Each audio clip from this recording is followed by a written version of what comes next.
Does anyone else read a physical book, a Kindle book, and an audiobook all at the same time? Or is it just me? Hey guys, it's KT, and I just want to know, does anyone else record a podcast while listening to a podcast, while playing the harpsichord, while peeling the potatoes with your feet? No? Then welcome. Today, we're looking at Iamverysmart. Make sure you subscribe and let's begin. I've been called a lot of things in my life. A simple thinker is diametrically opposed of how my supercomputer brain works. Although, how often do I wish I could just think simply about life? Alas, who am I fooling? It's just not possible. Oh, the burden of my supercomputer brain. I must reach out. I must tell the others. Oh, who am I kidding? They will never understand.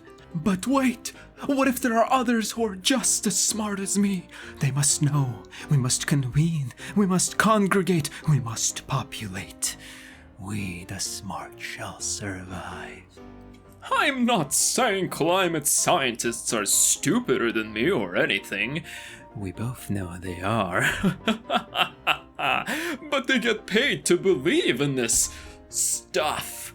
It's in the name. Climate science. If they turn around and say, actually, there's nothing to see here, then they stop getting funding. So obviously they're going to propagate the story. And your CO2 point doesn't make sense. How can the Earth be in perfect balance, but a tiny bit of CO2 is gonna ruin everything? Well, I mean, look at the damage one extra chromosome has done to you. The utilization of elevated vocabulary is far superior to basic text talk. Simply put, I firmly believe that expressions that convey grandiloquence reign supreme to horrendous text talk. By text talk, I mean sentences such as, I agree, very cool. Yeah, y'all need to stop. Pardon me for having to revert to my primal roots. I was merely trying to prove a point. I assure you, I do not talk like this on a daily basis. Now, back to my point, yes. The firm basis of my argument is that the utilization and deployment of low-level vocabulary creates simplification that numbs the minds of those on the internet. Studies have consistently shown that the average individual's attention span is lowering as time passes in this millennia. Grandiloquence should not be frowned upon, but instead prevail over the current common text stock that the ignoramuses use. I hope that one day I will be fully capable of executing elevated vocabulary on internet platforms without being chagrined.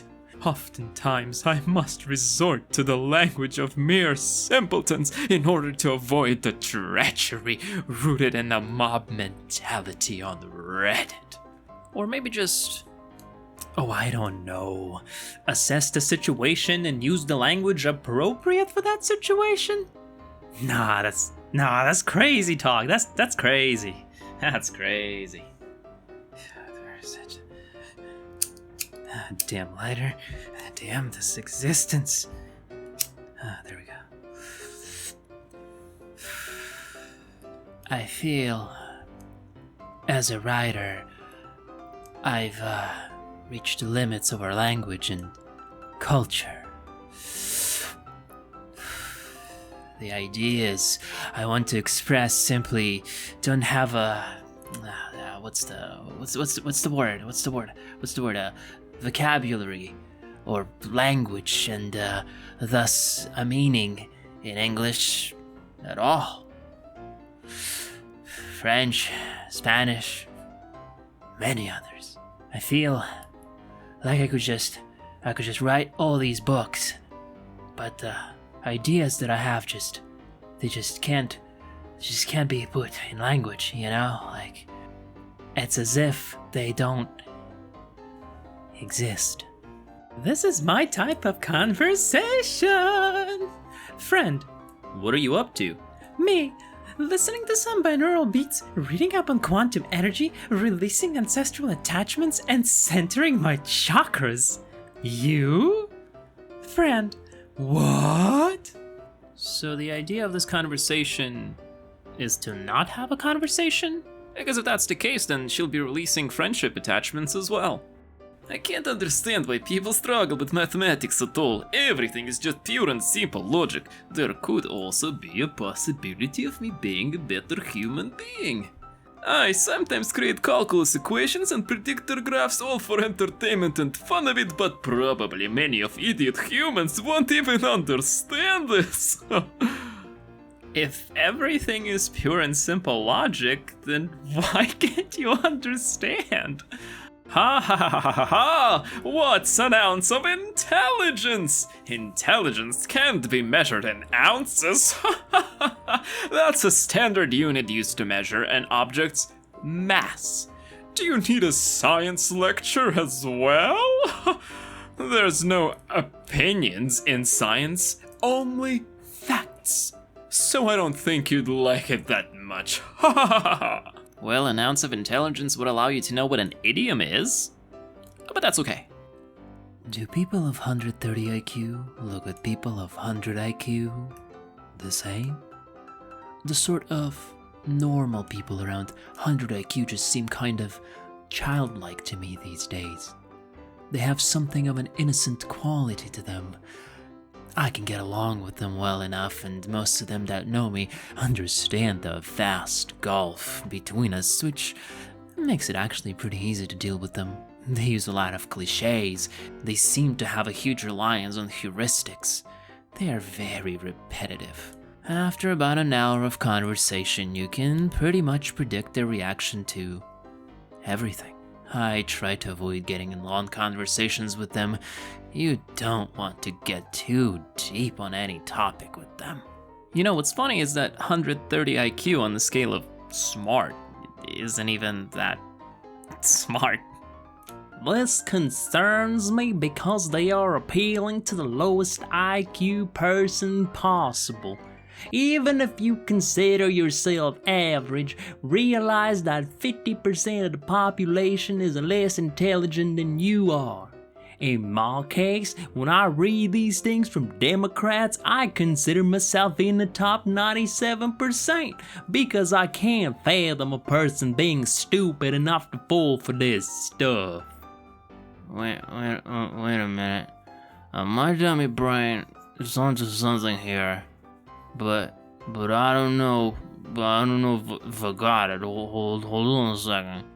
So this concerns you because they're appealing to the lowest IQ person possible. And this concerns you. Lowest IQ person possible. But there is a connection there. My bottom barrel brain just can't see it. Just can't see it. Are you people serious? The recording isn't good or fitting at all. This is an audiobook, for goodness sake. It needs to be understandable. Jeez. Pay for it elsewhere then. I can criticize whatever I want. Criticism is good. Happy for you. Thank you. I am also happy that I have the intelligence not to communicate in stupid cliches, unlike you. Yet, here you are. Yet another stupid, predictable cliche. A person with a low IQ is not actually capable of communicating properly. Please reread the conversation. Yet here you are. Does not have any logical connection to the preceding statements either of us made. Your IQ is in the 80 to 100 range.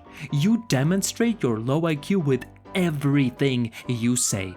Prove me wrong. I'm challenging you to say something that is not just regurgitated cliches. I challenge you to justify any single thing you said as logical or reasonable. I'm already predicting which cliche you will use. You're still yapping. Now please, run along. It seems that I have evolved so much that I have transcended the behaviors and language patterns of these simple, double-digit IQ humans. I now can predict what patterns of speech they will use next, so that I can keep insulting them. As of today, no one seems to want to talk to me. And even though the thought crossed my mind, I am definitely not the problem. Can't believe I was trying to be sociable and replied to a girl's story saying, "Would love to be friends with you," and she replied back, "All the slots are filled at the moment. I'm going to lie down. I'm never trying to be friendly again." Why are girls so mean to other girls? The connection between the dorsolateral prefrontal cortex and the amygdala is weaker in women than men. Dorsolateral prefrontal cortex is involved in cognitive processes, perception, emotions, reasoning, and the amygdala is a threat detection. Biologically and subconsciously, women treat other women as competition. Now I was gonna say something, but hey, someone else did. It's nice that you read a book on neuroscience, but if you actually had a qualification in it, you'd know that conscious thought and socialization play a far, far greater role than unconscious heritable traits such as this one. People who quote scientific literature in ways that are deliberately excluding to lay people are using that knowledge, which is usually limited and being overcompensated for with big words, to inflate their own sense of self. It makes science feel inaccessible and elitist. And it is using knowledge to belittle others or make them feel unable to express their counterpoints without access to the same vocabulary. It's fucking gross, and we can and need to challenge it. Science is for everyone, no matter what level you access it at. Oh, oh, oh, oh, oh. What a feeling! IQ's believing. Triple digit IQ, now I'm flexing for my life. Take thesaurus, look up some big words. Words just come alive, you can bullshit through your life.